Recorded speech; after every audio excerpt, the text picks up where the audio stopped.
Bien, en este video continuamos ahora con los tipos de fuerzas en función de la dirección en el que estén aplicadas sobre el cuerpo.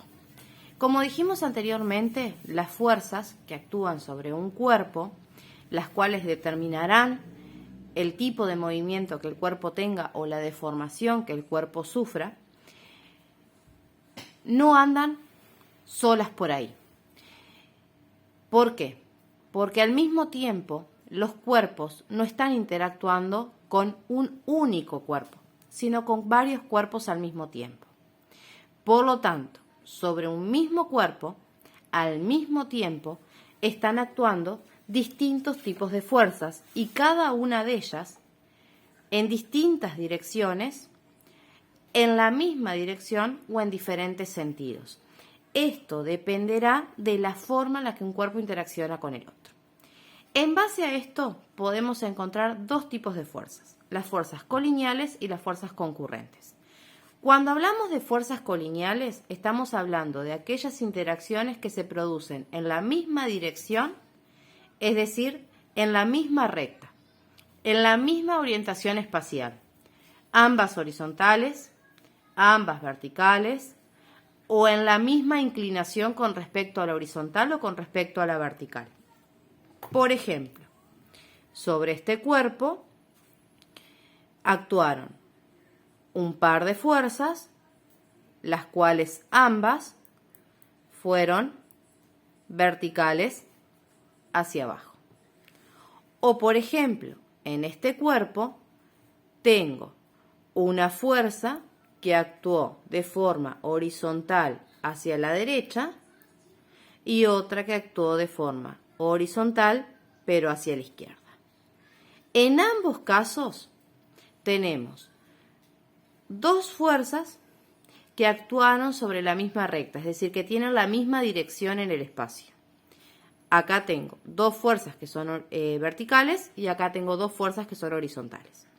La diferencia está en el sentido de estas fuerzas. En este caso son dos fuerzas que tienen, además de la misma dirección, el mismo sentido, mientras que en esta tengo fuerzas con la misma dirección y sentido opuesto. Como dijimos anteriormente, esta superposición de fuerzas sobre un mismo cuerpo determina la acción de una fuerza resultante. Esta fuerza resultante sería el valor, por explicarlo de alguna manera, el valor de una única fuerza que generaría por sí sola el mismo efecto que todas las otras fuerzas que la componen aplicadas juntas. ¿Cómo vamos a determinar esa fuerza resultante? Esa fuerza resultante se define como la suma vectorial de todas las fuerzas que actúan sobre un cuerpo. Es decir, que no es una suma directa, sino que hay que tener en cuenta la dirección y sentido de los vectores o la dirección y sentido de las fuerzas. En el caso de que sobre un cuerpo actúen fuerzas con la misma dirección y con el mismo sentido, esa fuerza resultante o fuerza neta se va a calcular sumando directamente los módulos de todas las fuerzas que actúen sobre ese cuerpo, siempre que éstas tengan la misma dirección y el mismo sentido. Sin embargo, cuando las fuerzas tienen la misma dirección, pero tienen sentido opuesto, la suma va a partir de la suma del opuesto de aquella que va en sentido diferente. O sea que en definitiva estamos haciendo una resta. En este caso, la fuerza resultante sería la fuerza 1 menos la fuerza 2 o la fuerza 2 menos la fuerza 1, dependiendo de quién está haciendo o resolviendo esta situación. ¿Sí? Lo importante es que el sentido y la dirección de la fuerza neta en aquellas donde la dirección y el sentido es el mismo, la fuerza neta va a tener un módulo mayor, pero va a mantener la misma dirección y sentido que las fuerzas que le dieron origen. Mientras que en aquellas donde las fuerzas se aplican en la misma dirección pero en sentido opuesto, la fuerza resultante mantendrá la dirección y sentido de aquella que tenga mayor módulo. En este caso, yo las estoy dibujando a ojo a las fuerzas, ¿tá?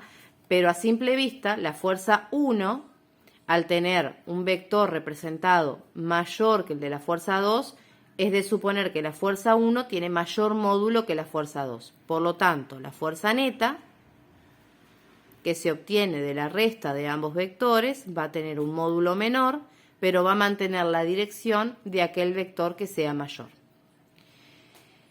Suponiendo que planteo F1 menos F2, pero F2 tiene mayor módulo que F1. La fuerza neta me va a dar un signo negativo, lo que significa que va a tener la dirección y sentido de aquel al que yo consideré como negativo, que en este caso sería la fuerza 2. Si no, para no complicarse con el tema de los signos, restemos siempre aquella fuerza de mayor módulo menos la de menor módulo y la fuerza resultante o la fuerza neta quedará para el lado de la fuerza más grande.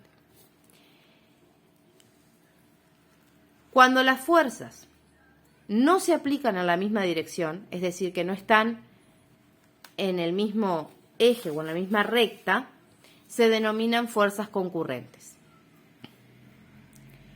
Por ejemplo, aplico una fuerza horizontal hacia la derecha y una fuerza que forme 120 grados, por ejemplo, con la fuerza 1 en sentido horario o en sentido suroeste, que sería la fuerza 2. ¿Sí? Recuerden que se pueden utilizar también los puntos cardinales para señalar la orientación de los vectores, norte, sur, este y oeste. Esta fuerza estaría hacia el suroeste formando 120 grados con la fuerza 1, que es horizontal hacia la derecha. O por ejemplo, puedo hacer una fuerza 1 vertical hacia arriba y en dirección noreste, formando 30 grados con la fuerza 1, se aplica una fuerza 2 con un determinado módulo.